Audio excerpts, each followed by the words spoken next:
On the eve of the grand wedding, Pei-su led his men to intercept my legitimate sister, who was preparing to elope. He held her in his arms, vowing that he would never let her die a tragic death again. That was when I knew he had been reborn as well in my previous life. My legitimate sister fled the wedding, and I was drugged and forced into the bridal sedan in her place. I hold resentment in my heart, while he harbors unwillingness. We spent 3 years adjusting to each other, finally letting go of our grievances and deciding to live well, only to receive news of my elder sister's death. By then, I had already taken control of the household. Pei-su believed that I had sent someone to kill my elder sister.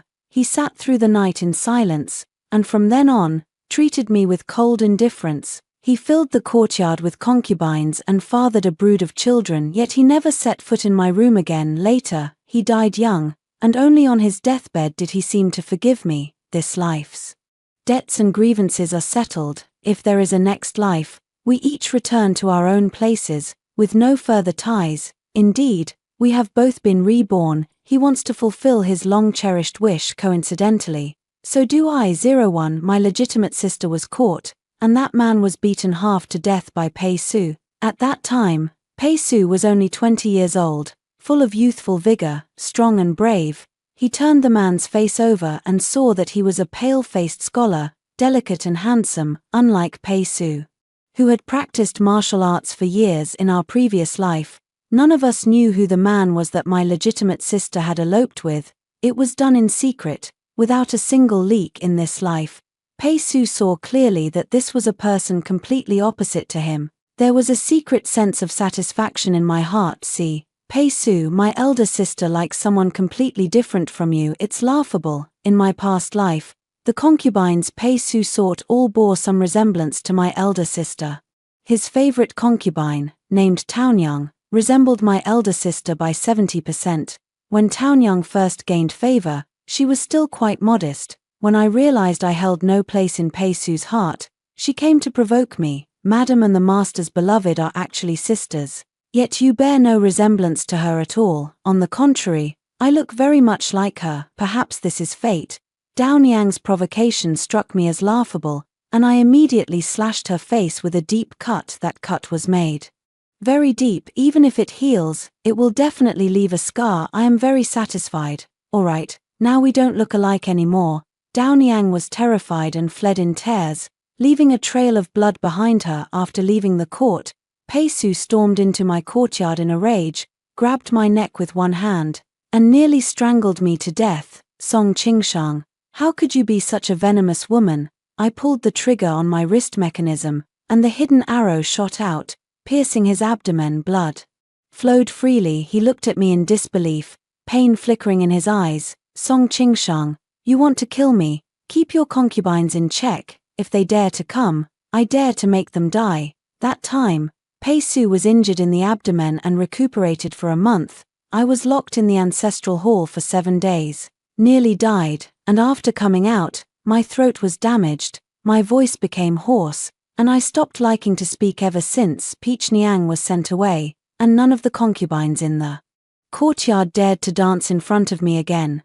Pei-su and I have become complete strangers. We only see each other during festivals. On ordinary days, he is surrounded by a flock of beauties. I keep watch by the dim lamp, counting my beads before the Buddha. This marriage was bestowed by the emperor. We cannot divorce, nor do I have the means to bring about the other's death. We can only endure this stalemate. Now, I no longer need to be Pei-su's wife. He can also make up for the regrets of his past life. Whether we live freely and happily depends on our own abilities. 02 My legitimate sister was caught and brought back. Weeping and wailing, the father was furious, and the stepmother cursed in anger, but the stepsister only wanted her scholar. Pei-su asked everyone to leave and had a long talk with the stepsister for 2 hours. The crying in the room gradually subsided. Late at night, someone was called to bring in ice and hot water at dawn, when the maids and older women entered to help with her makeup. The eldest sister's eyes, red from crying, were only slightly swollen and could be concealed with makeup, thanks to Pei-su applying ice for her. Pei-su walked out of the room. He had stayed by the eldest sister's side all night. His gaze swept over me, a hint of weariness flickering in his eyes. Do you know that man named Yuan Cheng? Yuan Cheng was the scholar who had eloped with my legitimate sister. It was the first time I had ever heard his name. In this life or the last, I shook my head. Pei Su sneered, clearly unconvinced. You'd better not know. A surge of anger rose within me. In my previous life, he lived to the age of 40. I have known him for over 20 years, and I am well aware of his character. But in this life, for him to make such a judgment about me, whom he has only met a few times, is truly disgusting, I said coldly. My elder sister knows very well. You might as well ask her. Pei Su's face turned cold. With a temper like yours, you deserve to suffer. In my previous life, it took 3 years for Pei Su and me to adjust to each other. He hated my legitimate sister. I hated my family. Occasionally, set aside your prejudices and talk about the past. I told him about my background. My legal mother was a great beauty, and my father loved and respected her deeply. To marry her, he made a solemn promise never to take a concubine. But one night, my father got drunk and slept with my legal mother's personal maid. That maid later became pregnant and thus became my mother. From the moment I was born, I was despised by my stepmother and father. Later, when my mother passed away, I became my stepsister's maid. My stepsister hated me, loathed me, and saw me as a thorn in her side. If she hadn't eloped, no one would have remembered that there was still a second young lady like me in the mansion. Once, Pei Su pitied me and promised he would treat me well. This was the beginning of our relationship warming up. We had a sweet period together, but later, this became the reason he attacked me. If you were truly good, why would your father not cherish you and your mother not love you? Think carefully about whether it's your own problem. Song Qingshang. Someone as heartless as you, no wonder you've severed all family ties and ended up alone. He was wrong when I died. His children and grandchildren surrounded me in layers upon layers, each eager to show filial piety in front of me, hoping I would leave them more of my wealth. Lessons from my past life have taught me 2 things. First, men are less reliable than money. Second, don't easily open your heart to others, lest your sincerity becomes the knife they use to stab you. The world is ever changing, and loneliness is as cold as snow. I need to learn to endure loneliness and must not get carried away. I looked at Pei Su and smiled with a slight curl of my lips. You're lucky your wife almost ran away. 03 Pei Su left in a huff, angrily flicking his sleeve. In past and present lives, when it comes to arguing, he has never won against me. My disadvantage lies in my physical strength being inferior to his. So I spent money to hire craftsmen skilled in forging weapons and armed myself with a set of hidden weapons, sleeve arrows, throwing darts, and flying spikes. My hairpin conceals flying needles, and my ring hides a diamond wire that can strangle someone's neck. Little Tiger Bot File Protection Anti-Piracy. Find book Robot Choose Little Tiger, stable and reliable, no pitfalls. I also practiced throwing knives diligently, ensuring that if I were stabbed to death, I could take one down with me later. None of these were needed. Pei Su died of illness. I suddenly felt that life was meaningless after exhausting all my efforts, and my body quickly deteriorated, leading to my death in this lifetime. I just want to live well and freely. My elder sister called out to me. What were you just saying to him? My elder sister was naturally suspicious. If the servants in the outer courtyard spoke a few extra words with me, she would slap me. Talking to Pei Su had touched her sore spot, I said. He said I was annoying and deserved to suffer. My elder sister smiled, revealing a look of both pride and pity. Do you know why I changed my mind? Because Pei Lang told me that if I left, he would be forced to marry you. He didn't want to be paired with the daughter of a lowly servant, and he begged me to take pity on him. Song Qingchang, you are truly pitiful. It seems you are destined to live a life of poverty forever. She joyfully stepped into the bridal sedan chair. Already having forgotten her scholar, I stared at her retreating figure, thinking that in her previous life, she lived for 3 years after eloping before dying. Her fate was still a bit too long. She should have died even sooner. In the middle of the night, I dressed in black, covered my face, slipped into the firewood shed, and released Yuan Cheng, who was locked inside. Yuan Cheng thanked me profusely and followed me out of the mansion. Once he was outside, we approached a medical clinic. I threw a knife, severing his family line. Dare to compete with my master for someone? You're looking for death. Yuan Cheng is not innocent. In my previous life, after Pei Su died, I found letters written to him by my legitimate elder sister in his study. The paper had yellowed, with curled edges. It looks like the letter has been frequently handled by the recipient. In the letter, my legitimate elder sister said she had been abducted and suffered greatly. She knew she was no longer pure and had long felt too ashamed to continue living, but she was worried that even in death, she would not rest easy, thinking she had tarnished Pei Su's reputation. But she begged Pei Su to save him, willing to serve Pei Su as a slave for life, as long as he could calm his anger. She added a special note at the end of the letter: "Don't tell my sister, she hates me. If she finds out, I'm afraid I won't be able to return alive to see you." The legitimate sister truly died. Pei Su doubted me for a lifetime. Later, the body of the legitimate eldest sister was brought back, and indeed, she had suffered greatly. Yuan Cheng abducted her but mistreated her. Such scum who abduct and elope with others' daughters are all treated as human traffickers today. He got what he deserved, but I still want him to live. Only if he lives will my legitimate sister remain anxious and Pei Su feel as if he has a fishbone stuck in his throat. There's no reason they should be able to live happily after ruining my life. I hold grudges, both from this life and the last. 04 3 days later, my legitimate sister returned home, Pei Su accompanied.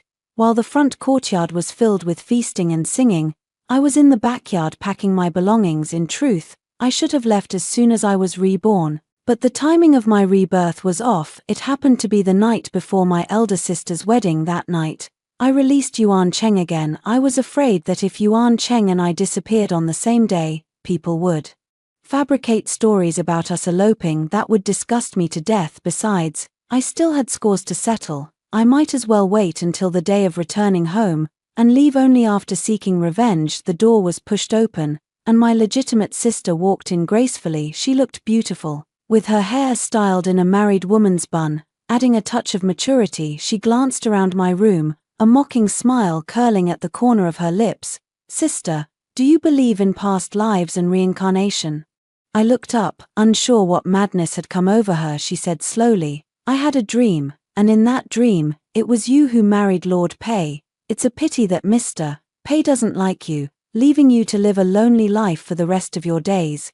After waking from the dream, I was startled, thinking how fortunate it was that I was the one who married Mr. Pei. However, the more I thought about it, the more uncomfortable I felt. How could I allow you to lay a finger on my man, even if he doesn't like you, not even in a dream? So, I've found a good match for you. The son of the nanny in the mansion is quite suitable. I've already spoken with my mother. You'll be married off tonight." Her lips curled with a hint of mockery, her expression haughty as she covered her abdomen. "I forgot to tell you. Pei Lang treats me differently. We'll soon have our own child. She doesn't look like she's been reborn." It must have been the night before the wedding, when Pei Su stayed with her and told her she came to show off Pei Su's affection for her. Otherwise, it would be like wearing fine clothes in the dark. How lonely that would be. I leaned close to her and whispered softly in her ear, "Sister, Yuan Cheng." I spoke very quietly, with only the two words Yuan Cheng being perfectly clear. My elder sister was startled and lowered her voice angrily. "What did you say, Yuan Cheng? Speak louder." I said, "I've already let Yuan Cheng go, as you instructed." 05 The voice was so loud it could be heard outside the courtyard gate. Pei Su stood at the doorway, his expression icy. He glanced around the simple servant's room and said calmly to his legitimate sister, "Let's go, it's time to head back." The legitimate sister threw herself into his arms in panic, arguing, "Husband, don't listen to her. She's slandering me." "I know." Pei Su's voice was icy as he spoke word by word. "I know she's a vicious woman who spreads rumors and schemes. You're no match for her. There's no need to see her again in the future." My legitimate elder sister was delighted. "Brother Pei, you are truly wonderful." She likes everyone who belittles and suppresses me. I wonder how I gave Pei Su such an impression in my previous life. After driving Taoyang away, he hated me to the core. He found some other women, but none resembled my elder sister as much as Taoyang did. He went mad, wishing for my death. He pledged his loyalty to Prince Jing. I then aligned myself with Prince Yu, Prince Jing's archrival. We kept each other in check, neither capable of eliminating the other. But within the inner chambers of the household, my mother-in-law had plenty of ways to make my life difficult. I have indeed suffered a great deal. He said this was my retribution. At that time, he was vying for the position of Grand General. I smiled and said, "Why don't I kill your mother? You can observe mourning for 3 years, and I will pay with my life for your mother's death. That way, I can be considered loyal to the prince of you." Thanking him for protecting me, Pei Su was shocked and furious. He knew I was capable of such a thing. He dared not let me stay with his mother, so he sent her far away. Only he and I remained in the inner courtyard, bound by hatred, entangled in a struggle to the death. 06 As evening fell, my stepmother summoned me. 2 people were already kneeling in the flower hall. It was Mother Wang and her son. He was a dwarf, only reaching up to my waist. The stepmother said calmly, "This is your future husband. Go and get ready, you'll be moving over tonight." Does father feel the same way? Otherwise, a faint, ambiguous smile. Is there even a need to ask if father truly cared? I should be the legitimate second young lady of the household, not the maid of my elder sister. I said softly, "Thank you, mother. I came out together with that dwarf. He was somewhat shy. I know I am not worthy of you, but this is the mistress's wish." I nodded. "Allow me to freshen up and dress properly. Come pick me up later," Nanny Wang said. "I will accompany the young lady to get ready." She was another maidservant who had accompanied the legal wife as part of her dowry. My mother became my father's concubine. The principal wife, hating the crow for the tree it perches on, developed animosity toward all the personal maids and assigned her to a menial servant in the household, with whom she gave birth to a dwarf. Her life was not going well. She dared not resent the principal wife, but she dared to hate my mother, dared to hate me. She gave me a lot of hardship. She followed me back to the servants' quarters. I took my bundle and combed my hair in front of the mirror. My nanny took a red velvet flower from her bosom. "The lady gave it to me when I got married, and now it's your turn to benefit." She roughly stuck the velvet flower into my hair, the hairpin's tip scratching my scalp, causing a sharp pain. She grabbed me and started to pull me away. I said, "Let me say goodbye to my parents before we leave." Mother Wang scoffed, "The master and mistress will not see you." "Mother Wang, we are going to be family from now on. If I leave through this door today without a proper word, I will never have another chance to ask my parents for money." Mother Wang released her grip, and estimating the time when my father would return from court and have a meal with my mother, she led me to the front courtyard. She went in and said a few words, then let me in to serve tea to my father and his legitimate wife. She gave me a meaningful look and led all the maids out, probably to make it easier for me to throw a tantrum and ask my parents for money. 07 My father and his legitimate wife sat solemnly in the main hall, their expressions indifferent. I was the evidence of my father's infidelity. She is the stain on the happiness of the legitimate mother. They ignored me for a lifetime. In the previous life, when the legitimate sister eloped, they persuaded me to marry in her place. I refused, so they drugged me and stuffed me into the bridal sedan I was forced to bow. In the wedding ceremony, upon entering the bridal chamber, I was still tightly bound with a gag in my mouth. Pei Su was furious and felt humiliated. I also resented it and felt the injustice of fate. I had clearly saved up enough silver, secretly obtained a travel permit, and planned to escape during my elder sister's grand wedding when the defenses would be lax, but everything was ruined. I cursed Pei Su, my parents, my elder sister, and everyone I could see. Pei Su listened and gradually calmed down. He realized that I was in a worse situation than him. He seemed to feel less miserable. Pei Su said that the matter couldn't just be left like this. He took me with him to fight back. He said coldly to his parents, "If you want me to accept Song Qingshang, then announce that Song Yuzhen has passed away from illness and cannot return. Otherwise, I will send her back and accuse you of deceiving the emperor. After all, I'm not particularly keen on marrying a daughter of the Song family." His marriage to the Song family was arranged by the emperor after weighing the pros and cons. I had thought he was indifferent to Song Yuzhen, merely acting out of necessity, but later, as my feelings for him grew, I discovered Song Yuzhen's portrait in his study and realized that he had fallen in love with her at first sight. He prepared a lavish betrothal gift, captured a live goose, and eagerly awaited the wedding day. In the end, He married someone entirely unexpected. 08. His parents were forced to agree to Pei-su's demands and publicly announced that Song Yuzhen had passed away from illness.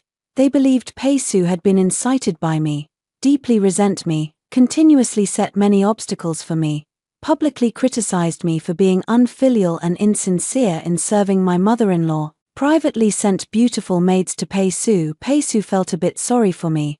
Are your parents really that resentful towards you? At that time, I wasn't yet a venomous woman. My heart stirred with waves of emotion because of his sympathy. I think living with him seems possible too. Pei-su laughed at my youth, saying to wait until I grew a bit older. We spent 3 years adjusting to each other, confirming our feelings, until the news of my elder sister's death arrived. My father and stepmother went mad, claiming everywhere that I had killed my stepsister. They found plenty of evidence, a blood-stained dagger, testimonies from the servants, and the token I had given away. Every piece of evidence pointed to me as the murderer. Pei-su also suspected me. He regretted giving me the authority to manage the household, allowing me to freely mobilize personnel. He quietly transferred my trusted aides away. When I tried to explain, he responded coldly, "Anyway, the person is already dead, say whatever you want." I barged into the Song residence to confront my stepmother standing on the high steps. My stepmother stared at me coldly. "My daughter is dead. How dare the daughter of a lowly servant live well? A lowly servant will always be a lowly servant.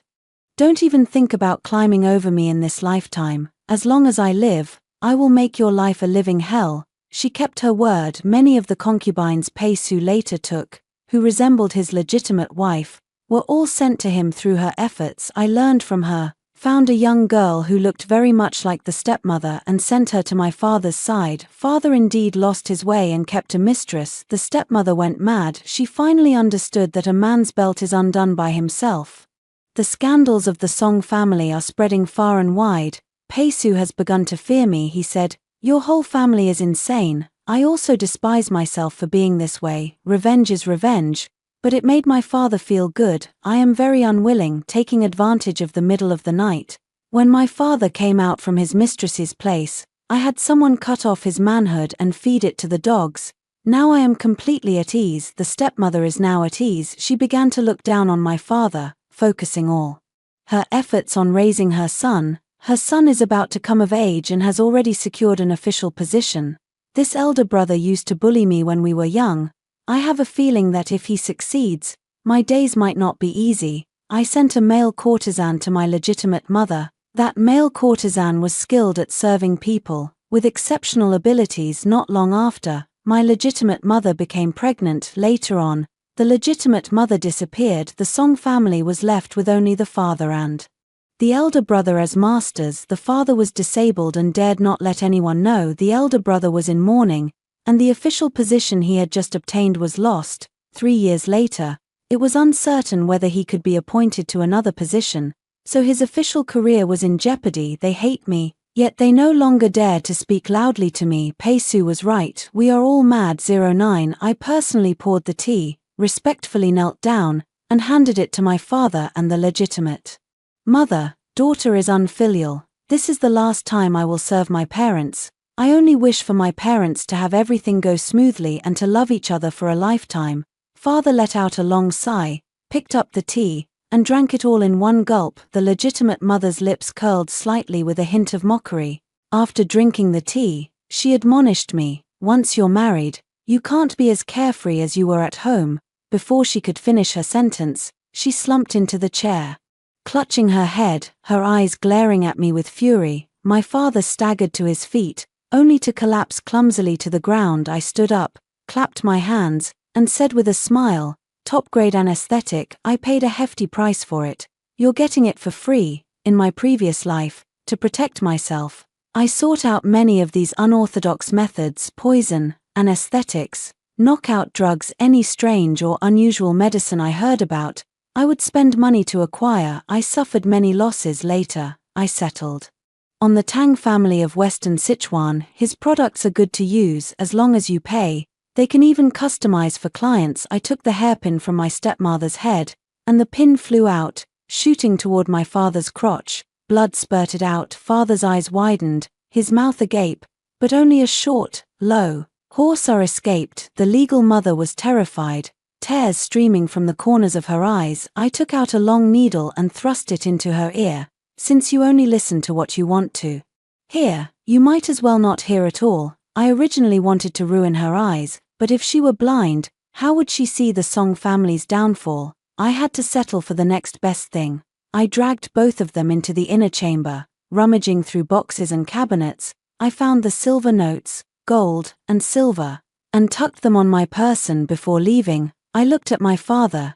"Daddy, keep it a secret, okay? You wouldn't want to lose your official position and be laughed at as a eunuch, would you?" My father's eyes were wide with rage, but he couldn't move. Enduring the pain in silence, I felt a bit more pleased.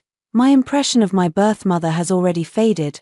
Only the gushing blood from her lower body at the time of her death makes me shudder every time I think of it. She was pregnant again. The medicine her father personally forced down her throat. He only wanted a plaything, not a household in turmoil. Her birth mother didn't survive that medicine. Her father even felt a bit of regret. He said, "Useless trash." The voice was cold and harsh now. As I watch his lower body bleeding profusely, I say calmly, "Useless trash." Then I turn to look at the legitimate mother. "I forgot to tell you, on the day my sister returned home, I put a fertility-blocking drug in all your meals. The soup she loves to drink had the highest dose of the fertility-blocking drug. Make sure to find a doctor for my sister when you have time. That fertility-blocking drug only affects women, not men, so my brother-in-law can still have children. Make sure my brother-in-law doesn't find out, or my sister's position will be in danger." Hee. 10. Stepping outside, the sky is painted with rosy clouds, and the setting sun is warm and gentle. It's a good day, only the annoying ones remain. Nanny Wang is waiting for me. I show her a corner of the silver note. She beams with joy and immediately tries to snatch it. I sidestep to avoid it. Mammy Wang curled her lip and motioned for someone to go in and attend to them. I said, "Don't go in just yet. Father and mother are furious right now. Whoever goes in will get scolded." Everyone stopped and waited outside the door. Auntie Wang hurriedly led me away. "I have no wedding ceremony." Little Tiger document anti-piracy printing.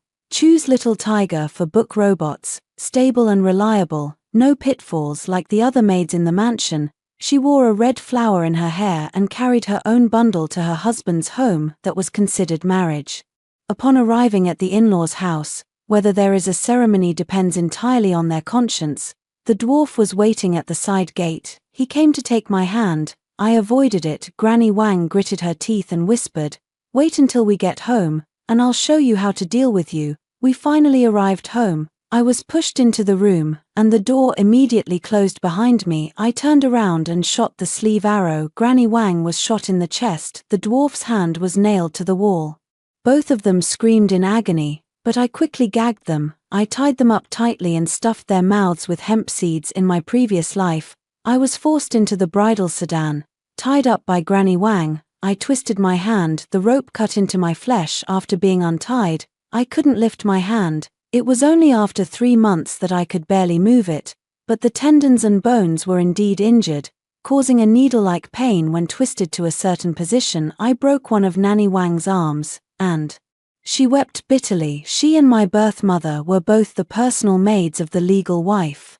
They were good sisters for a while, but later, she was the one who tormented my birth mother the most in my previous life. When I dealt with my stepmother, I took care of her as well. I asked her why she hated my birth mother so much. Unable to bear the pain, she confessed honestly, "We are all servants." So why was she able to climb into the master's bed? She was there the day my father raped my mother. My father chose my mother, not her, and so she came to hate my mother. Later, she was married off to a despicable man by her stepmother out of anger, and she hated my mother even more. Father wanted to force my mother to take an abortion-inducing drug. Nanny Wang increased the dosage, and my mother died a tragic death. She received a reward from my father. I received another reward from my legitimate mother. In this life, I don't want to ask about anything. I just want to take my revenge thoroughly and leave without any attachments. I fed her a poison pill. "Be a good girl and listen. Don't go out and talk nonsense. I'll give you the antidote once a month, otherwise, You'll just wait for your intestines to rot and die. Mammy Wang was terrified. I opened the door. I left quietly. There is no antidote. Really, that is a concentrated cinnabar pill, which will gradually erode her body, causing her to slowly rot away. The sky darkens, the moon shines bright, the night is hazy. I quietly stepped inside, feeling a peace of mind I had never experienced before. Rebirth is quite good. I still have a chance to live for myself once more, rather than becoming a hysterical, venomous woman in Pei Su's inner chambers. Cannot divorce, cannot be freed. Even in death, they are still referred to as husband and wife. I am utterly weary of such an ending. Fortunately, in this life, I can turn things around and start anew, and my heart is filled with joy. 11. I went to Qingyin Temple on the mountain. After donating a sum of incense money to the temple, I settled in and stayed there. I set up a hammock, and my favorite thing to do on sunny days was to lie in the hammock, basking in the sun between two trees. The old nun in the mountain shook her head at me vigorously. Qingyin Temple is a small temple with little incense. The old nun needed my money. The temple with flourishing incense is the Fuguang Temple on another mountain. In my previous life, when Pei Su and I were deeply in love, we once went to Fuguang Temple to make wishes. I wonder what he wished for. My wish was, may every morning be smooth, every evening be better than expected, and every year and every day be as happy as today. Unfortunately, as the world changed, those turned out to be my last happy days. Later, Pei Su had a large number of concubines, and children were born one after another for a period of time. The backyard was filled with the cries of children. I was almost driven crazy. I came out for a walk. I wanted to seek help from Buddha, but Buddha could not save me. I thought of worshipping the gods, but seeing the bustling temples, I hesitated and held back. I wandered aimlessly and arrived at Qingyin Temple. The temple was perched high on a cliff, and it was hard to imagine what kind of effort and resources were used to build it back then. Carved beams and painted rafters, with soaring eaves standing tall. It must have once been glorious, yet later, it became a dilapidated ruin of old. Perhaps splendor lasts but a moment, while impermanence is eternal. I was lost in thought. A voice asked with concern, "Miss, are you all right?" I turned around and saw a handsome, scholarly-looking man. He was dressed in simple, plain clothes, his eyes filled with worry. His name is Xu Yinji, and he manages the temple's farmland for Qingyin Temple. He visits Qingyin Temple every half-month to report the accounts and, in the process, helps the nuns on the mountain purchase some supplies. This is his public identity. Later, Pei Su died. The emperor died suddenly. Prince Jing and Prince Yu fought for the throne, resulting in mutual destruction. It was the posthumous son of the late crown prince, the young imperial grandson, who ascended to the throne. Upon the imperial grandson's ascension, he welcomed back the crown princess, who had endured humiliation and hidden in Qingyin Temple, honoring her as the Empress Dowager. He then proceeded to reward the meritorious officials. The first meritorious subject to be rewarded was Xu Yinji. What was hidden was the son of the former crown prince. 12. The new emperor honored him as a second father, yet he resigned from his official post and returned home, leaving quietly after his task was done. My first encounter with him was at the cliffside of Qingyin Temple, where he mistakenly thought I was about to jump, and I was moved to tears by this sudden concern from a stranger. He handed me a handkerchief. "Miss, if you want to cry, just cry. Letting it out might make you feel better. Crying won't solve the problem yet. Crying freely in front of strangers has become my only way to vent my emotions." I cried my heart out. I pounded on him angrily, shouting my questions with all my might. "Why don't you believe me? Why don't you believe me? We promised to be honest with each other. So why are you using the secret I told you to hurt me? Why, just why?" Anger, despair, confusion, and grievance. The vast world stretches endlessly. Where can I call home? I never had a home, he said. All right, it's all my fault, I'll never wrong you again, I promise. I fainted when I woke up. I was at Qingyin Temple. The temple was filled with the sound of Buddhist chants, and the nuns' recitation of scriptures was peaceful and serene. I left a stack of silver notes and quietly departed. Later, I personally went to thank Xu Yin. I saw him being harassed by others. The landlord at the foot of the mountain wanted to seize the farmland of Qingyin Temple.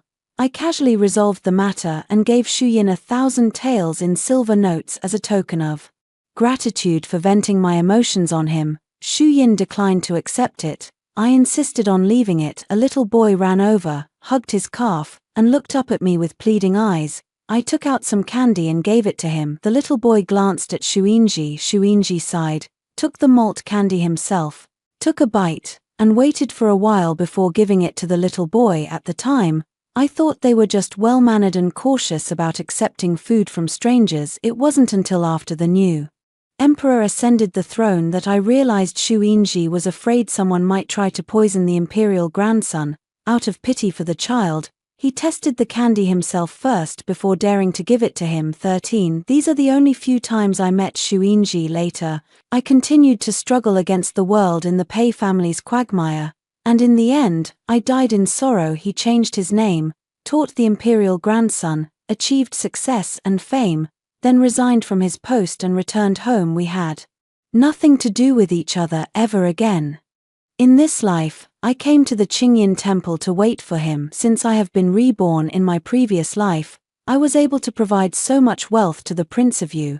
In this life, I can also offer it to the little imperial grandson. One morning in April, leaning against the tree trunk, I idly brushed my teeth while chewing on a willow twig, when I saw a figure slowly ascending the steps through the mist, holding a little boy by the hand. The mist hung heavy, and his eyes and brows were damp with moisture, carrying the wetness of spring. As they unexpectedly met my gaze, he nodded at me. I suddenly felt the willow twig in my hand was far too coarse, making me appear rather foolish. He reported the accounts to the abbess. The little boy wandered aimlessly around the temple. A door that had been tightly shut since my arrival gently opened, and a nun stepped out. Her eyes and brows were delicate and graceful, carrying a hint of melancholy. Little tiger. BOT.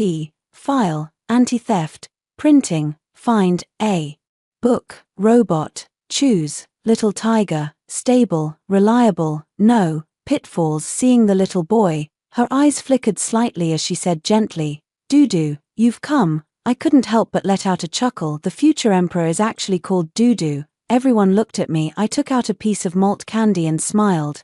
"Dodo, want some candy?" As I spoke, I broke off a piece of malt candy and tossed it into my own mouth. The candy was really sweet. Keep the hard times far away from me. 14. Under the pretense of reading palms, I read the palms of all the nuns in the temple. The former crown princess, now known as Master Huizhen, did not believe in such things, but Dudu was interested. He extended his little hand, happily letting me take a look. I deliberately paused, looked at him for a long moment, and said earnestly, "Your fate is extremely noble. Endure hardships for 20 years, and you will surely achieve your wish." Abbess Huizhen's eyes flickered slightly. Shu Yinji looked at me, momentarily lost in thought. As they were about to descend the mountain, I handed Shu Yinji a brocade pouch. He exclaimed in surprise, "What is this?" I replied, "Sincerity, 10,000 taels in silver notes and the events that will soon unfold in the capital, sir.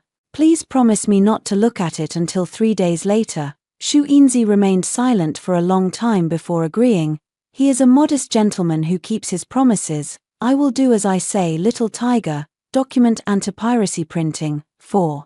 Bookfinding robots. Choose little tiger, stable and reliable, no pitfalls. I trust him with the items, consider it an investment on my part, just hoping to get a share in the future. 15. Not long after Shu Yinji went down the mountain, I also descended. I couldn't be of much help with their major affairs in my previous life. I gave money to the Prince of Yu, and he provided me with protection. All I can do now is earn more money. I took the waterway and first arrived in Yangzhou. On the way, I heard gossip from people from the capital. They talked about the Song family in the capital.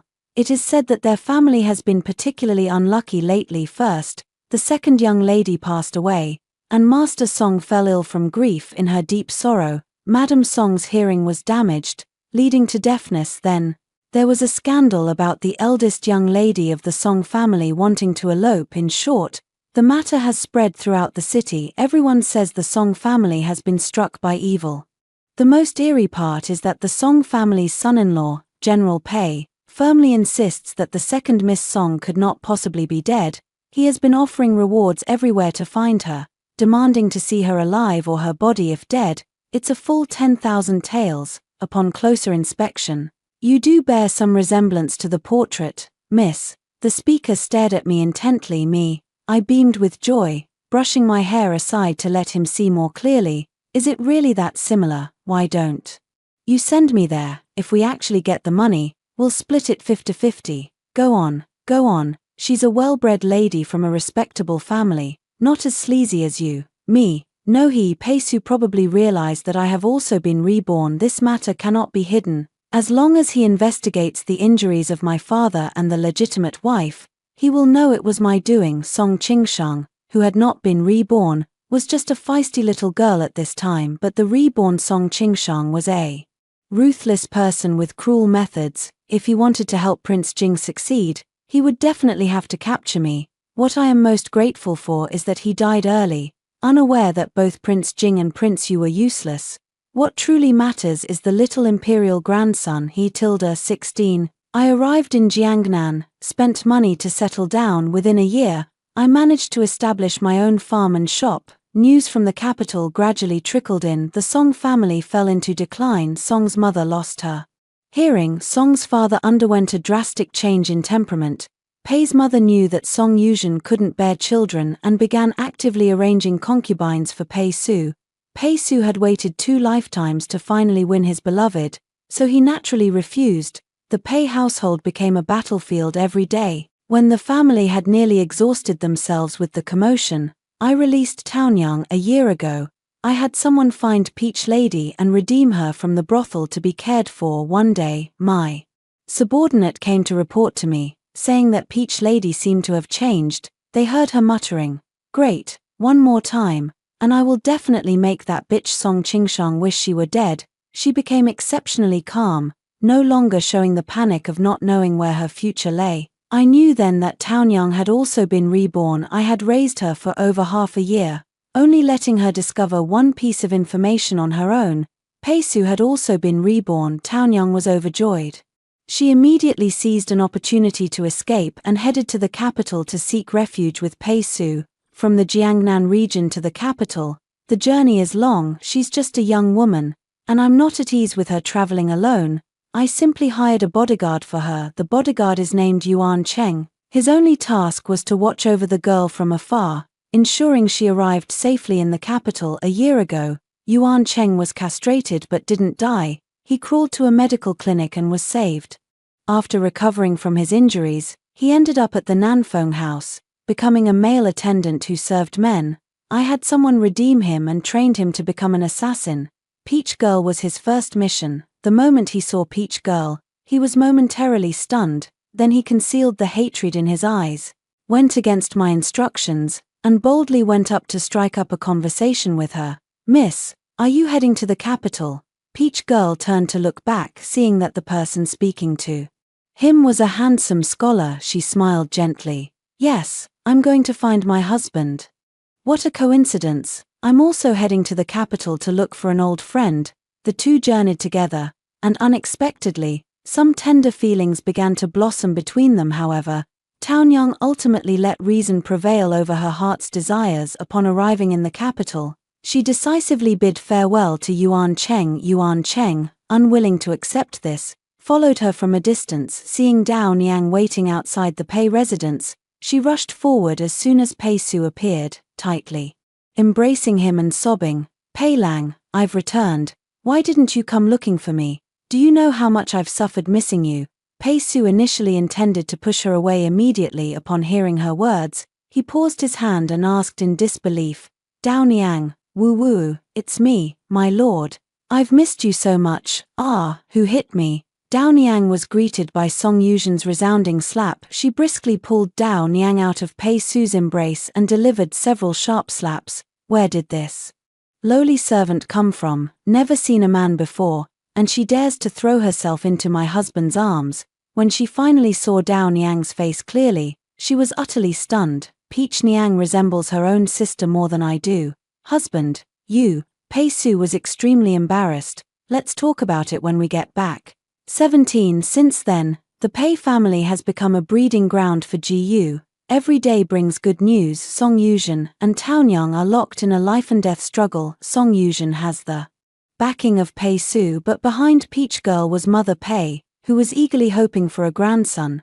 Both were stabbing each other in the heart. Song Yuzhen thus learned that in her previous life, after her death, Pei Su had not remained chaste and loyal. Instead, he had taken concubine after concubine and fathered child after child, and now, she could no longer bear children, but those concubines like her could still bear children. Once she had proudly believed in Pei Su's deep affection, but now it seemed like a joke. Song Yuzhen ultimately couldn't resist Pei's mother, and Pei Su was just as indecisive as in his previous life.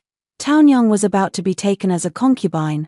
On the day of the concubine ceremony, Song Yuzhen was distraught. She dismissed the servants and smashed a pile of porcelain. A hand covered her mouth from behind. She tried to scream in terror. Yuan Cheng's voice whispered softly in her ear, "Zhenzhen, don't scream, it's me, you're Yuan Lang." Song Yuzhen was terrified. Yuan Cheng tempted her. "You abandoned me back then, but I don't blame you. The Pei family is indeed wealthy, and you truly deserve to enjoy a life of luxury. Unfortunately, those prosperous days will soon come to an end. Once that concubine gives birth, your position as the legitimate wife will eventually be hers. As a man, I understand men all too well. Have you ever thought that you could solve this problem once and for all?"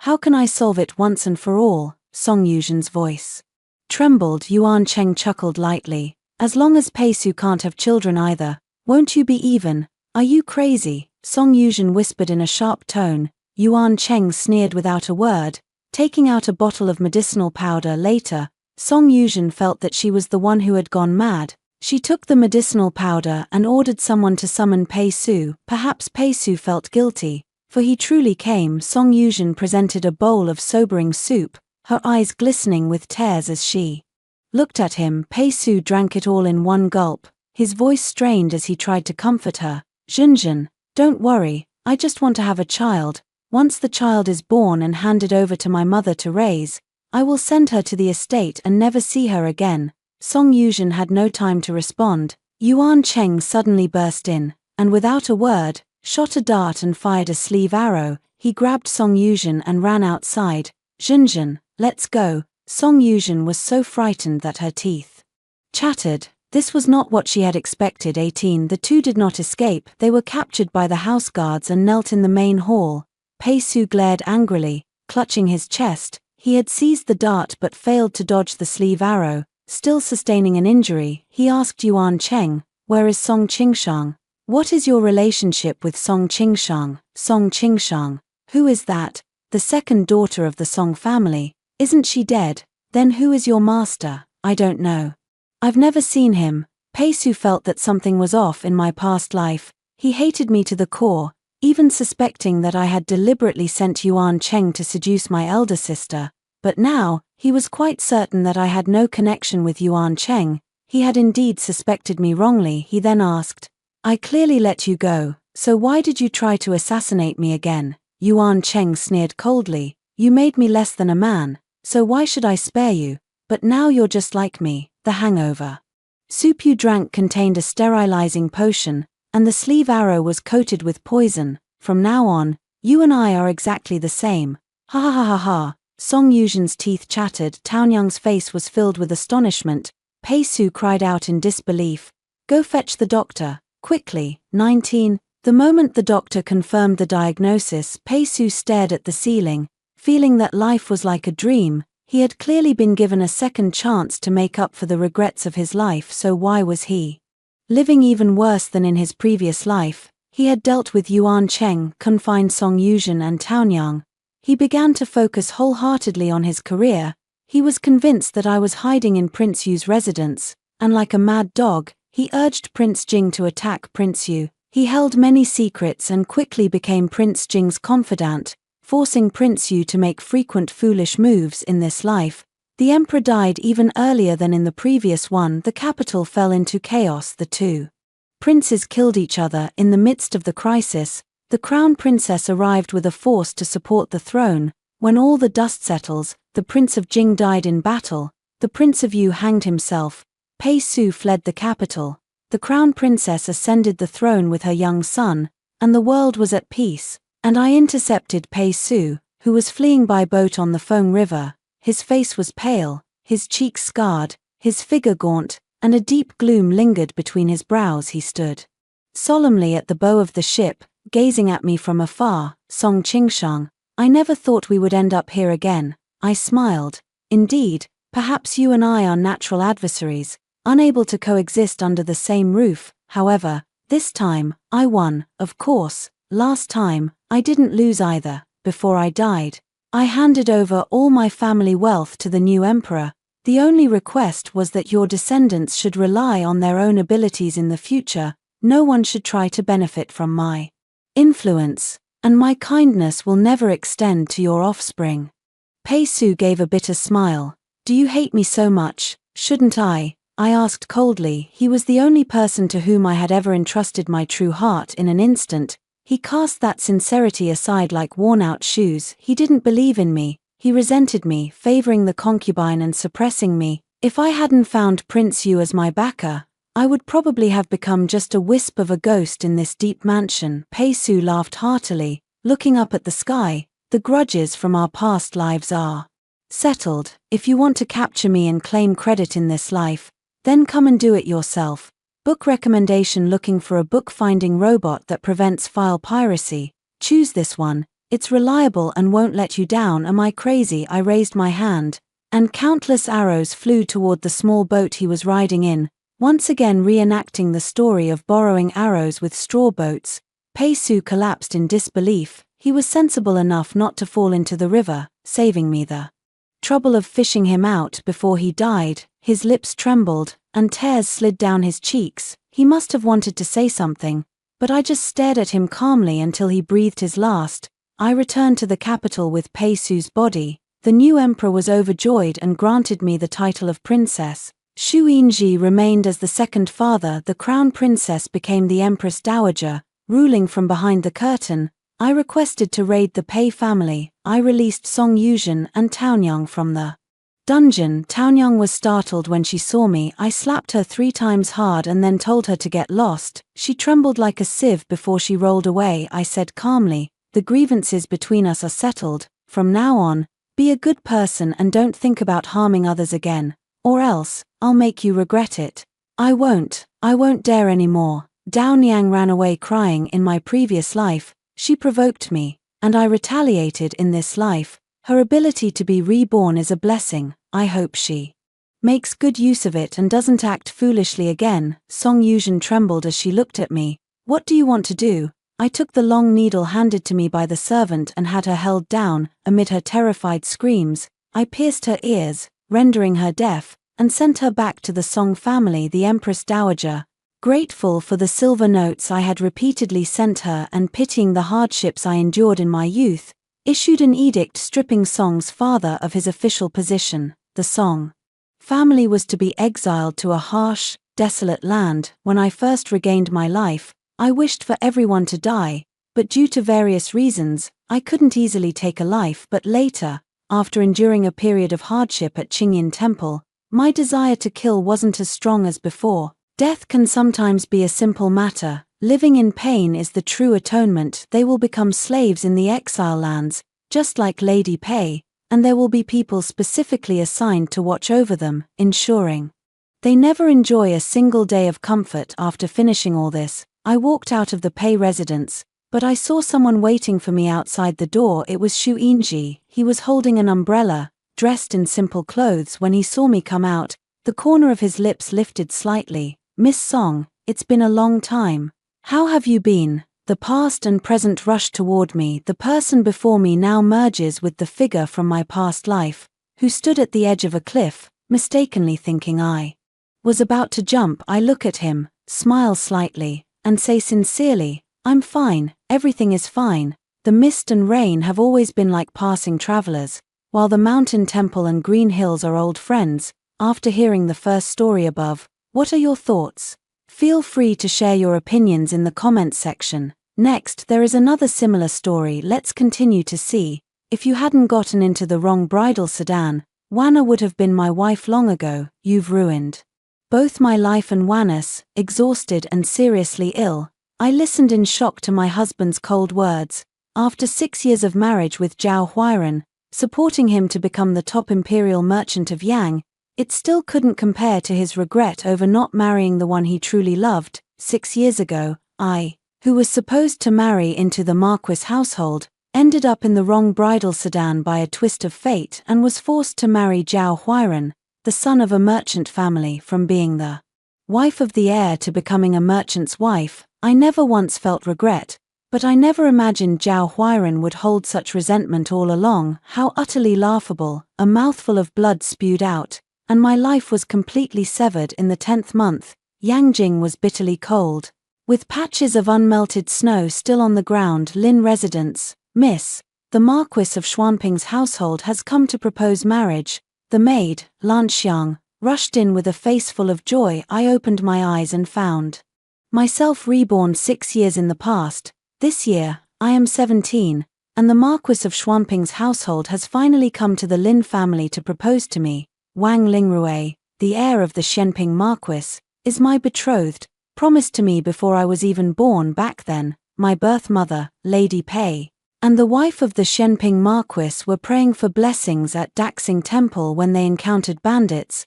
My mother saved the Marquis's wife, which led to this marriage arrangement. Otherwise, how could the daughter of a minor 4th-rank official in the Ministry of Revenue like the Lin family ever marry into a Marquis's household? Lan Xiang rushed in, panting, looking at her youthful face. I could never have imagined that in my previous life, this maid, whom I treated like a sister, would be the one to change my fate. I forcefully suppressed the resentment in my heart, knowing it wasn't the right time to punish her yet. The matter of the arranged marriage in my previous life definitely couldn't have been accomplished by her alone. I won't let any of those involved get away with it. What is the wedding date set by the Marquis's residence? It's the 16th of the 12th lunar month, but the madam suggested setting the wedding date on the 18th of the 12th lunar month, so the young lady can get married on the same day as the second young lady. Hearing this, I understood clearly that all of this was indeed orchestrated by my stepmother. Madame Han, my birth mother, passed away from illness a year after I was born, and my father quickly remarried a merchant's daughter, Madame Han, as his second wife. After Madame Han entered the household, she gave birth to a daughter named Lin Qingwan. Although Lin Qingwan is also a legitimate daughter of the Lin family, her birth mother, Madame Han, is a merchant's daughter with a lowly status, making it difficult for her to find a suitable match in the capital. In the year Lin Qingwan turned 15 and had her hairpinning ceremony, the Zhao family, a merchant family serving the imperial court in the outskirts of the capital,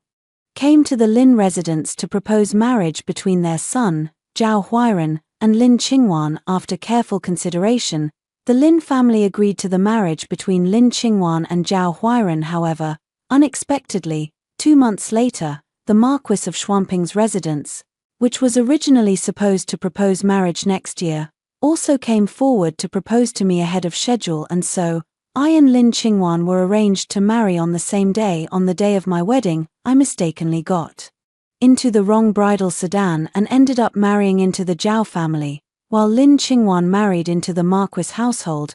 By the time the mistake was discovered, Lin Qingwan and Wang Lingrui had already completed the wedding ceremony, and I was forced to accept the switch, marrying Zhao Huairan. Thinking of this, I discreetly asked Lan Xiang to step out and instructed her to bring Chuanxing in.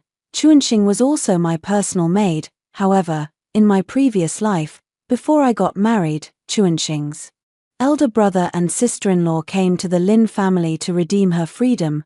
They said they had found a good family for Chuanxing and wanted her to leave the household to marry and enjoy a blessed life. At the time, although I was reluctant, I didn't want to delay Chuanxing's marriage, so I gave her a generous dowry and allowed her to leave the household to marry. But a few years later, when I heard news of Chuanxing again, I found out that her brother and sister-in-law had married her off to a wealthy man in his 50s as a concubine. Not even 2 years after the marriage, she was beaten to death and buried in a desolate hill in the outskirts.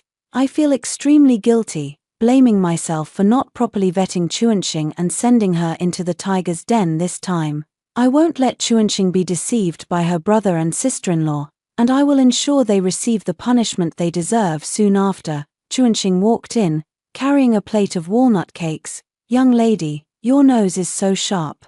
I had just finished making the walnut cakes when you urged me to come." Chuanxing handed me a piece of walnut pastry as she chatted and laughed. Chuanxing was 16, a year younger than me, and she was steady and reliable, loyal to me through and through. If Chuanxing had accompanied me when I got married in my previous life, the mix-up with the bridal sedan would never have happened. As I ate the walnut pastry she had just made, I couldn't help but feel a wave of emotion. I instructed Chuanxing that for the time being, she was not to leave the estate without my permission and should stay within the courtyard. In her previous life, Chuanxing's brother and sister-in-law had taken advantage of her leaving the mansion to pester her into acknowledging them as family. This time, I will make sure they never see Chuanxing again. After the people from the Xianping Marquis mansion left, my father called me into the study. Lady Han and Lin Qingwan were also sitting inside.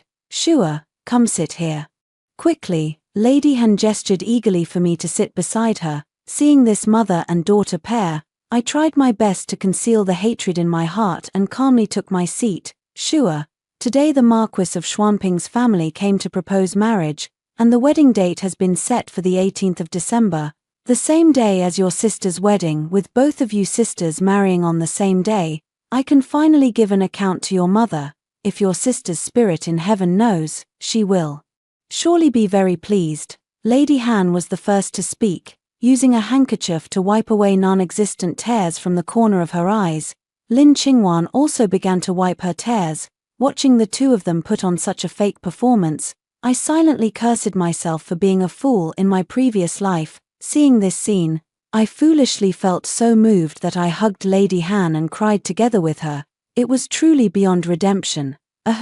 Let's get down to business. Shua, this is the dowry list of your birth mother. The dowry is all stored in the warehouse in the backyard.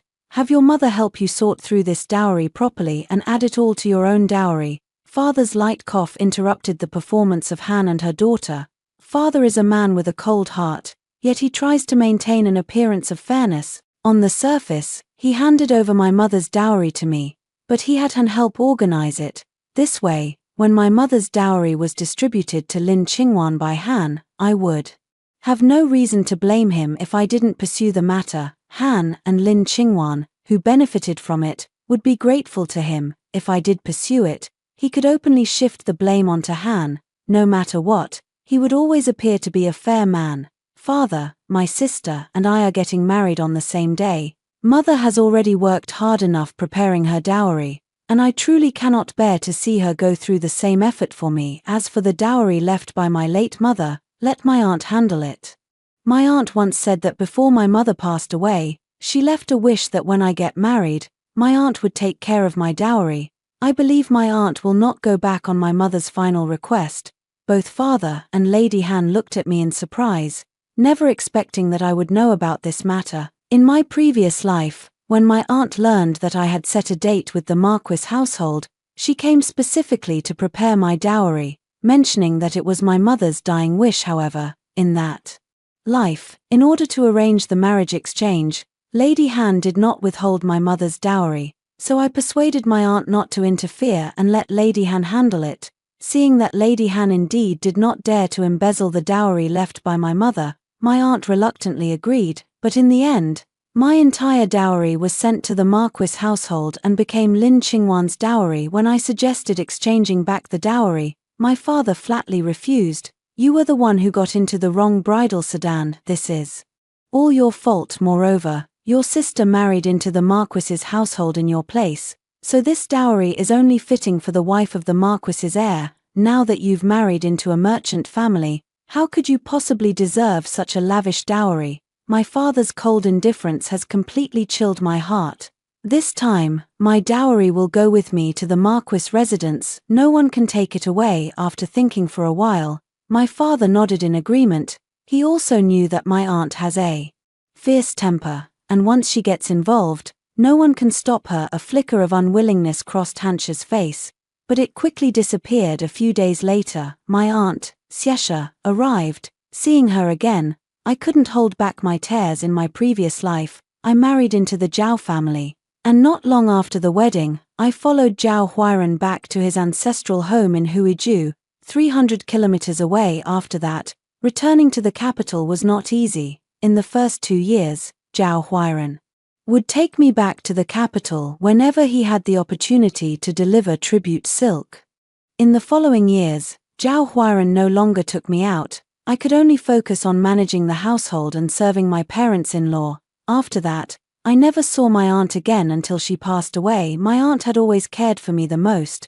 When she found out about the marriage swap, she specifically came to the Zhao family with my uncle. Only after confirming that I was willing and happy did they reluctantly leave. Shua, don't cry. Did the Han family bully you? If you have any grievances, tell your aunt, and I will stand up for you. Seeing how heartbroken I was, my aunt turned around, ready to confront the Han family. I quickly grabbed her arm to stop her. It's nothing, aunt, I just haven't seen you in so long, and I missed you. This time, everything is still within reach. I want to change it all, and not let family affection turn into regret again. Under the forceful intervention of my aunt, Han had no choice but to hand over the remaining dowry of my mother. Looking at the long list of dowry items, I breathed a sigh of relief in my heart. This time, my mother's belongings have finally returned to me, and I must protect them well. In the blink of an eye, it's already November, miss. The matter you entrusted me with last time has been investigated by the servants I sent. The speaker was Auntie Chang, who serves by my aunt's side. Tell me quickly, what kind of people are Chuanxing's brother and sister-in-law? I quickly signaled to Mother Chang to close the doors and windows, then urged her to tell me quickly. This Chuanxing's brother, Hu San, is a petty thief and scoundrel. He sold Chuanxing in the past because he had injured someone and needed money for compensation. Their parents were so angered by him that they passed away. Over the years, he has been constantly searching for Chuanxing's whereabouts. A few days ago, someone told him that Chuanxing is in the Lin residence, and he has been loitering outside the Lin estate ever since. My heart skipped a beat when I heard that. For so many years, Hu San couldn't find any trace of Chuanxing, and yet, just a few days ago, someone happened to tell him where she was. Did you find out who told him that Chuanxing is in the Lin residence? Yes, we did. It was one of the outer courtyard stewards of the Lin residence. Suddenly, I understood everything. In my previous life, all of Chuanxing's misfortunes had been deliberately orchestrated. After sending Chang Memar away, I looked at Chuanxing, who was attending to me, and stepped forward to embrace her tightly. Chuanxing looked puzzled but said nothing, allowing me to hold her as I sobbed. A few days later, Hu San, unable to wait any longer for Chuanxing to go out, finally took the initiative to come looking for her. After receiving the message, I invited Hu San into the residence and arranged for him to stay in a guest room in the backyard. The backyard guest rooms are generally where some stewards from the front courtyard wait to be summoned. I had placed many small, valuable items in the living room as decorations. Hu San sat inside, eyeing these expensive items, and his hands began to itch with temptation. In the end, Hu San did not wait for Chuanxing, but instead took the opportunity to steal quite a few things before leaving. After Hu San succeeded, I had the steward report to the authorities, and the officers caught him red-handed at his home with the stolen goods. Hu San was beaten half to death by the officers and thrown into prison. He won't be getting out for several years. I didn't tell Chuanxing about this. A scumbag like Hu San doesn't deserve to be remembered by her. Let Chuanxing think he's already dead. A few more days passed, and it was almost the 12th lunar month. Just like in the previous life, Han embroidered a new wedding dress for Lin Qingwan, which was exactly the same as mine. After my wedding dress was finished, no one had seen it yet. Lan Xiang had been keeping it all along. I secretly watched as Lan Xiang took my wedding dress to Lin Qingwan's place, allowing Lin Qingwan's embroiderer to copy the design. I didn't expose Lan Xiang. Instead, I quietly hid the new wedding dress that I had asked my aunt to repurchase for me. During this period, Lan Xiang would often sneak out at night to secretly meet with a young steward from the outer courtyard in the garden. This man was handsome, literate, and despite his youth, he had already become a junior steward in the front courtyard. Many maids in the Lin residence had feelings for him, and Xiaoa from the main kitchen was one of them. Chawa was the daughter of Nanny Zhong, who served Lady Han. Since Nanny Zhong was Lady Han's personal attendant, Chawa often acted arrogantly among the maids, and no one dared to provoke her in her previous life. Lan Xiang followed Li Wanqing to the Marquis residence, but not long after, she returned to the Lin residence and married a junior steward from the front courtyard. Lan Xiang, an ordinary-looking maid, was able to marry such a handsome junior steward. It seems this was Han's promise to her. Over the past few days, I made excuses about wanting to eat pastries and had Chawa personally deliver them in the evening this time, while Lan Xiang and the junior steward were having a secret rendezvous in the garden. I had Chawa come again to deliver the pastries. To reach my courtyard from the main kitchen, one must pass through the garden. On her way back, Chawa happened to witness Lan Xiang's secret rendezvous with the young steward. Chawa never expected anyone would dare to compete with her for a man. She immediately started a physical fight with Lan Xiang. Chawa was quite fierce, leaving several bloody scratches on Lan Xiang's face. The incident quickly alarmed Lady Han. When I saw Lan Xiang's face covered in blood, I knew she had been disfigured. The young steward would not marry her now. I did not plead for Lan Xiang, but instead pleaded for Chawa, asking Lady Han not to be too harsh on her. Mother, although Lan Xiang is my personal maid, she dared to engage in the disgraceful act of secretly meeting a man in the middle of the night. I absolutely dare not plead for her. Please punish her severely according to the family rules to set an example. As for Chawa, I ask you to be lenient with her. If I hadn't been greedy for a midnight snack and sent Chawa to deliver pastries, she wouldn't have witnessed such a sordid affair. Chawa is also a victim. Nanny Zhong looked at me with gratitude.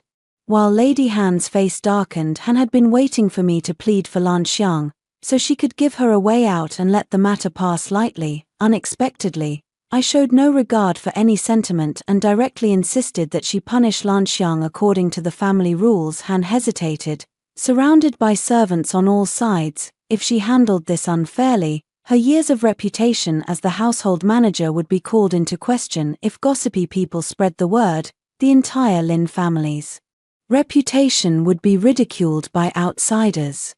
She was originally a second wife, already subject to criticism. If she gained any more bad reputation, she might truly be divorced by her father.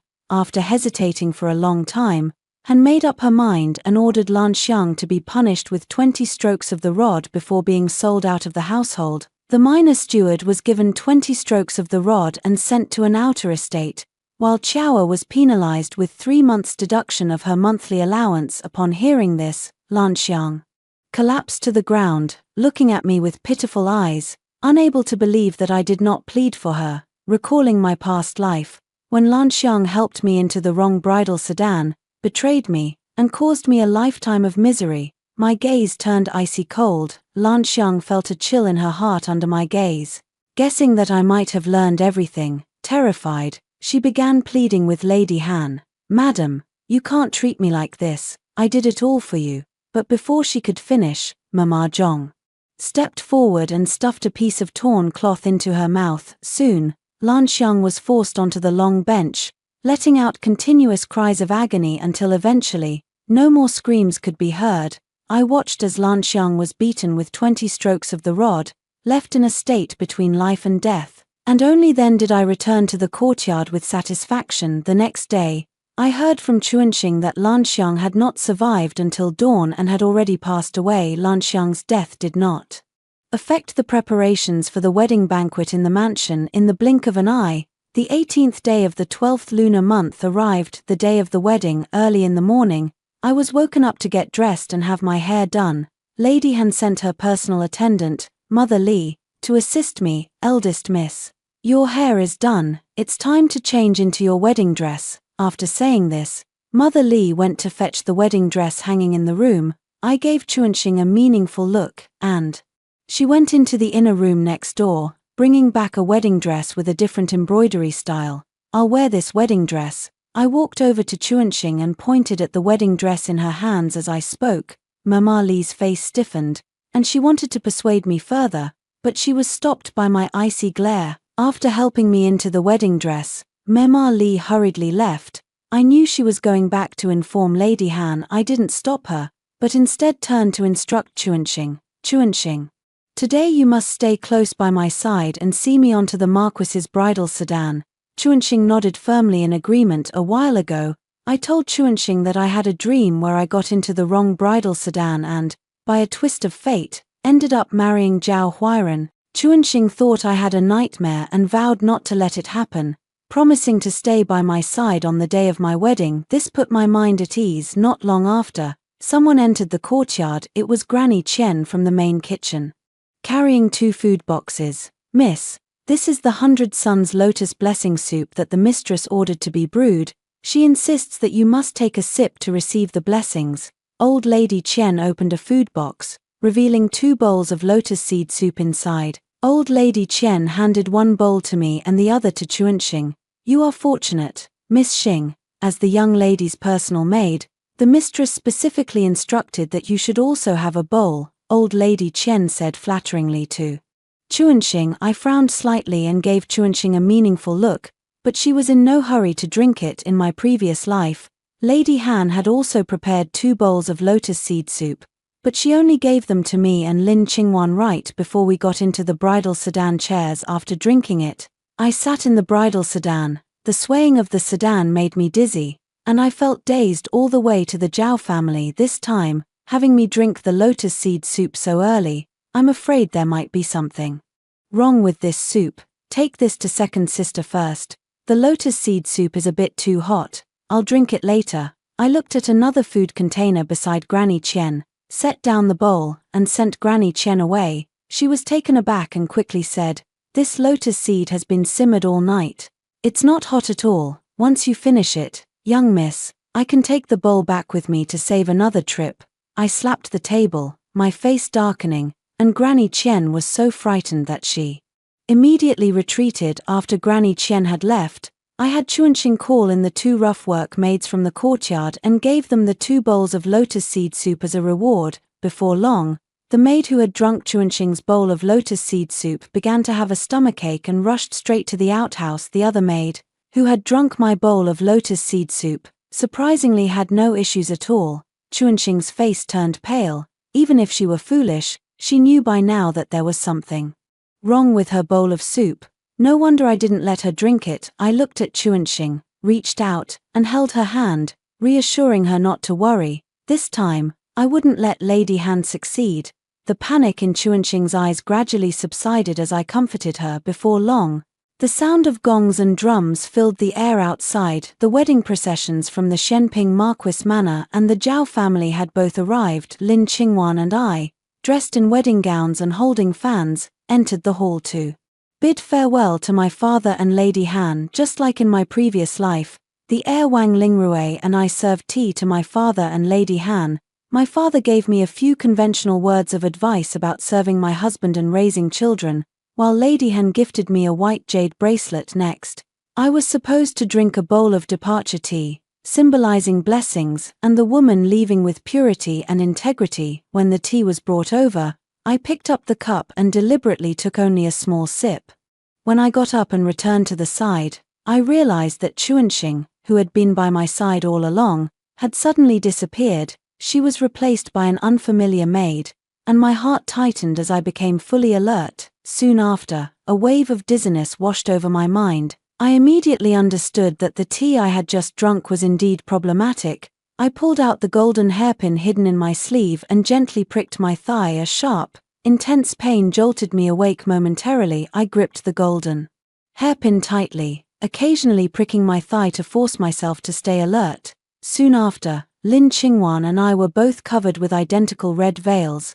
After a series of elaborate farewell rituals, we arrived at the main gate. At that moment, the unfamiliar maid beside me guided me toward the bridal sedan. I walked up to the bridal sedan but didn't enter immediately. I knew the maid had surely led me to the Zhao family's sedan. Just as I was about to lift the veil and expose the whole charade, a familiar voice came through. "Wait, the bride has gotten into the wrong sedan."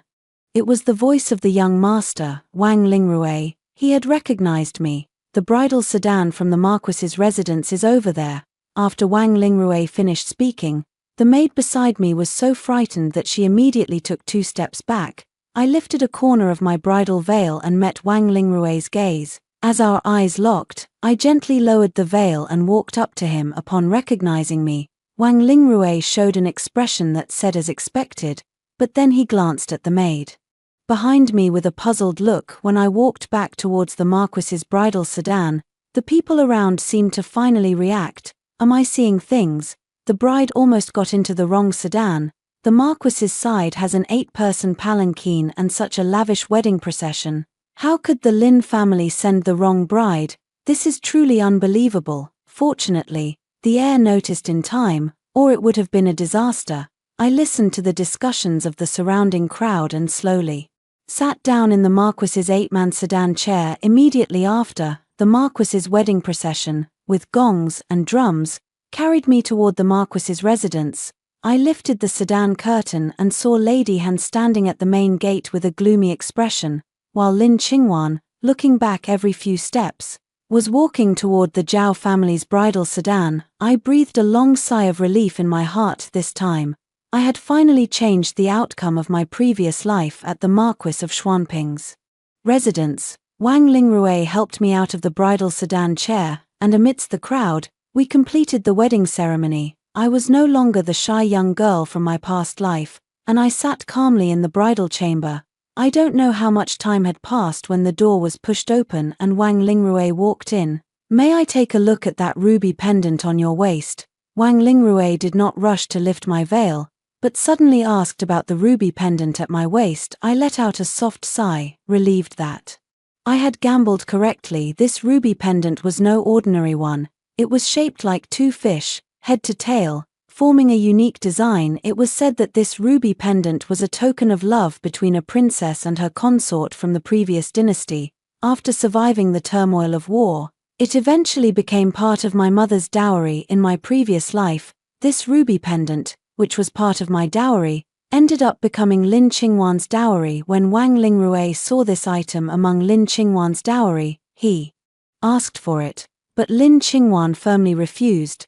The reason Lin Qingwan refused was that after she married into the Marquis household, the heir Wang Lingrue had never consummated their marriage, as he already had a beloved concubine named Liu Rushuang in his heart. He wanted this ruby pendant in order to give it to Liu Rushuang. I deliberately wore this ruby pendant on my waist today just to catch Wang Lingrue's attention. Unexpectedly, Wang Lingrue really noticed the ruby pendant and kept watching me, which is why he stepped in just in time to stop me from getting into the wrong bridal sedan. Without hesitation, I untied the ruby pendant from my waist and handed it to Wang Lingrue.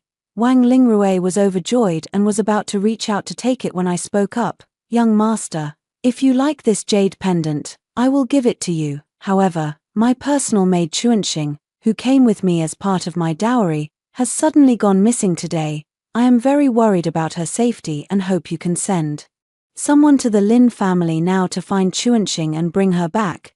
This jade pendant is of no use to me. Since Wang Lingrue helped me today, I will give it to him as a way to repay the favor. However, I am very concerned about Chuanxing's safety. Taking this opportunity to ask him to look for Chuanxing should be a simple task for him. As expected, Wang Lingrue happily accepted the jade pendant and readily agreed to search for Chuanxing, but as he turned to leave, he still said the words that he would not consummate the marriage with me and would stay overnight in Liu Rushuang's courtyard. Contrary to Wang Lingrue's expectations, I did not make a scene but obediently agreed without hesitation. This made Wang Lingrue feel a twinge of guilt toward me. Not long after, Chuanxing was brought to the Marquis residence. Sure enough, while I was serving tea in the morning, Chuanxing was drugged and locked in the woodshed. Seeing Chuanxing safe and sound, I finally felt at ease. This time, I will truly embrace my role as the wife of the Marquis's heir. In her previous life, after Lin Qingwan married into the Marquis's household, she learned that Wang Lingrue had a beloved concubine named Liu Rushuang. Because Liu Rushuang was already 6 months pregnant, the Marquis's household had no choice but to propose to the Lin family ahead of schedule. Liu Rushuang told everyone she would give birth to the Marquis's first son. This made Lin Qingwan extremely displeased, and she targeted Liu Rushuang at every turn. However, Lin Qingwan's petty tricks in the inner household were no match for Liu Rushuang. who had come from the world of pleasure in her third year of marriage into the Marquis household. Lin Qingwan was framed by Liu Rushuang. The Marquis household divorced her on charges of harming the heir in the end. It was Zhao Huairan who secretly took Lin Qingwan in at his estate on the outskirts of the capital. And so, Zhao Huairan and Lin Qingwan began their illicit affair this time. I will not fall for Wang Lingrui. I only want to be a proper wife of the heir and enjoy the life of wealth and luxury that is rightfully mine. 3 days later, it was time for the bride to return to her parents' home. Over the past 3 days, my mother-in-law, Lady Hu, has been very pleased with me and has bestowed many fine gifts upon me. I completely ignored the provocations from the concubine, Liu Rushuang, and devoted myself wholeheartedly to serving my parents-in-law every day. As a result, not only did all of Liu Rushuang's petty schemes against me fail, but she also faced punishment from my mother-in-law. In order to plead for leniency for the concubine, the heir, Wang Lingrui, agreed to accompany me back to my family home. I returned to my parents' home wearing the exquisite headpiece gifted by my mother-in-law, radiant and dazzling, so much so that Wang Lingrui was completely captivated. When I returned to the Lin family, Lin Qingwan and Zhao Huairan had not yet come back. Han She looked at my exquisite headpiece and attire, forcing a strained smile, her eyes filled with resentment. I took in Han She's expression and sneered inwardly, thinking that once Lin Qingwan returned, there would be quite a scene to witness. Sure enough, as we were sitting and drinking tea, a servant came running in. Master, the second young miss has returned alone. Immediately after, Lin Qingwan entered, sobbing and weeping. Only after Han She comforted her for a while did Lin Qingwan speak. Mother, this Zhao Huairan is nothing but a swindler. Even before the marriage proposal, the Zhao family had already lost their status as imperial merchants. Now Zhao Huairan wants to sell the estate in the outskirts of the capital and take our daughter back to his hometown in Huizhou. I don't want to leave the capital, I don't want to leave my parents. Lin Qingwan cried and pleaded, her face streaked with tears. Han She was shocked and dismayed, never expecting the Zhao family to have fallen into such decline. The reason I chose the Zhao family back then was because they held the status of imperial merchants. Not only were they immensely wealthy, but they also had powerful backing in the court. Little did I expect that in the end, I would be the one schemed against by the Zhao family. Lin Qingwan wept and then looked pitifully at Wang Lingrui. Wang Lingrui frowned, his eyes showing not a trace of tenderness or pity. He immediately turned to his father and said there were matters to attend to at the Marquis's estate, then insisted on taking me back with him. Of course, I did not go against his wishes. After bidding farewell to my father, I quickly followed Wang Lingrui out. As I turned to leave, I saw Lin Qingwan's venomous gaze fixed on me, as if she resented me for not being the one who married into the Zhao family in my previous life. When I married into the Zhao family, Zhao Huairan confessed the family's situation to me on our wedding night. He vowed that if I returned to Huizhou with him, within 3 years, he would surely help the Zhao family regain their status as imperial merchants. I believed his promise and followed him away from the capital without any regrets, helping him purge the family of traitors, outwit the second branch and his half-brothers, and establish the family's prestige. He even personally visited his uncle at the Ministry of Revenue to seek help, connecting the Zhao family with the princess's household. In just 3 years, he actually managed to help the Zhao family regain their status as imperial merchants. But to my utter surprise, that very year, Zhao Huairan secretly began a relationship with Lin Qingwan, who had been divorced by the Marquis's household behind my back. The two of them started living together in the capital, leaving me alone in Huizhou to care for his parents and manage the entire Zhao family. It wasn't until 3 years later, when I was critically ill and nearing the end of my life, that he finally returned. At this time, Lin Qingwan was also pregnant. They wanted to poison me so that Lin Qingwan could openly become the legitimate wife and their child could be the rightful heir. This time, I did not get into the wrong bridal sedan, nor did I marry into the Zhao family. Zhao Huairan should not even think about easily reclaiming the title of imperial merchant. After returning to the Shenping Marquis Manor, I served my parents-in-law with utmost dedication and quickly gained control over the household management. Wang Lingrui still doted on Liu Rushuang.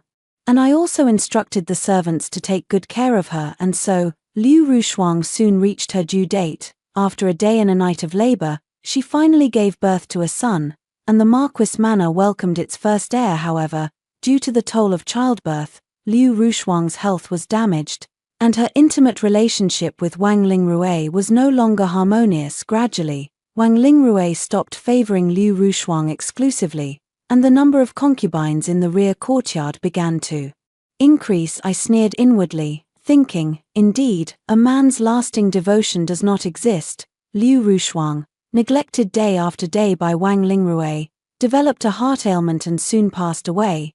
I took the son she had fought so hard to give birth to and raised him as my own, registering him under my name. With a child to rely on, I firmly secured my position as the wife of the heir. Under my management, all the concubines in the rear courtyard were kept obedient and well-behaved. In contrast, Lin Qingwan, after causing a few scenes, ultimately followed Zhao Huairan back to Huizhou. However, the two who had secretly been involved in their previous lives now shared no emotional connection in this life. During this time, under the guise of a powerful figure from the capital, I secretly contacted the second branch of the Zhao family and helped them establish numerous connections with influential people in their previous lives. The second branch of the Zhao family had been ambitious, always seeking to gain control over the family's decision-making. In this life, with my support from behind the scenes, they are sure to put Zhao Huairan in a difficult position in the business world. In the blink of an eye, less than a year later, Lin Qingwan returned to the capital. It turned out that Zhao Huairan had asked her to seek her father's help in smoothing relations with the Ministry of Revenue, in order to exchange a batch of raw silk that the ministry was preparing to offer as tribute. Under Lin Qingwan's pleading, her father agreed to the matter. When I heard about this, I sneered inwardly. In my previous life, this batch of raw silk had a unique color but suffered from a fatal flaw. It was difficult to dye. A traitor within Zhao Huairan's household had colluded with outsiders, deliberately setting a trap for him. In my previous life, I received advance information from my uncle in the Ministry of Revenue. Not only did I prevent this incident from happening, but I also made the second branch of the Zhao family take on this mess, ultimately dragging them down so they could never recover. I also followed the clues and uncovered the hidden traitor lurking by Zhao Huairan's side. My father and my uncle did not get along and usually had no contact, so naturally, he was unaware that this batch of raw silk intended as tribute was problematic.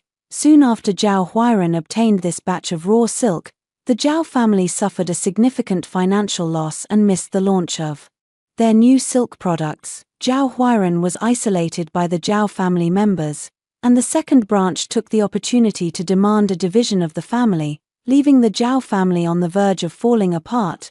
Zhao's mother blamed all of this on Lin Qingwan, calling her a jinx and claiming that ever since she married into the family, the Zhao family had been plagued by bad luck. Not long after, Zhao's mother pressured Zhao Huairan to divorce Lin Qingwan in this lifetime. Zhao Huairan, who had little affection for Lin Qingwan to begin with, did not hesitate and wrote a letter of divorce to cast her out. After being divorced, Lin Qingwan returned to the capital alone, only to encounter bandits on the way, and was never heard from again. Upon hearing this news, Han Shi immediately fainted from crying and passed away not long after due to illness. A year later, the second branch of the Zhao family took over the Huizhou business and drove Zhao Huairan out of Huizhou. Zhao Huairan returned to the capital and opened a silk fabric shop.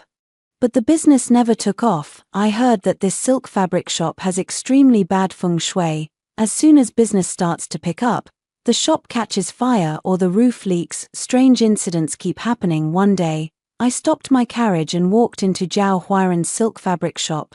A shrewd man with triangular eyes quickly came forward to greet me. "Madam, please come in. What kind of silk fabric are you looking for?" Looking at the shop assistant, I suddenly realized that the spy planted by the imperial merchant Wu family beside Zhao Huairan had never been exposed.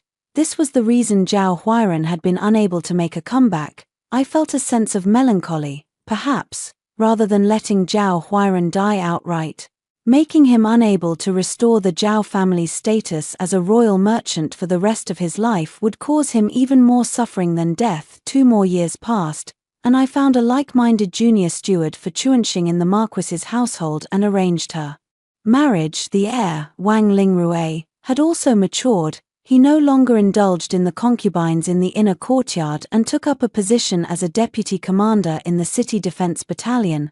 I accompanied my mother-in-law, the Marquise, to various social gatherings and banquets in the capital, becoming a true noblewoman of the city. All of this is the life I truly deserve to enjoy. After hearing the 2 stories above, what are your thoughts? Feel free to share your opinions in the comments section. Looking forward to hearing from you. If you liked this story, don't forget to like it, share it, and subscribe to my channel. See you next time.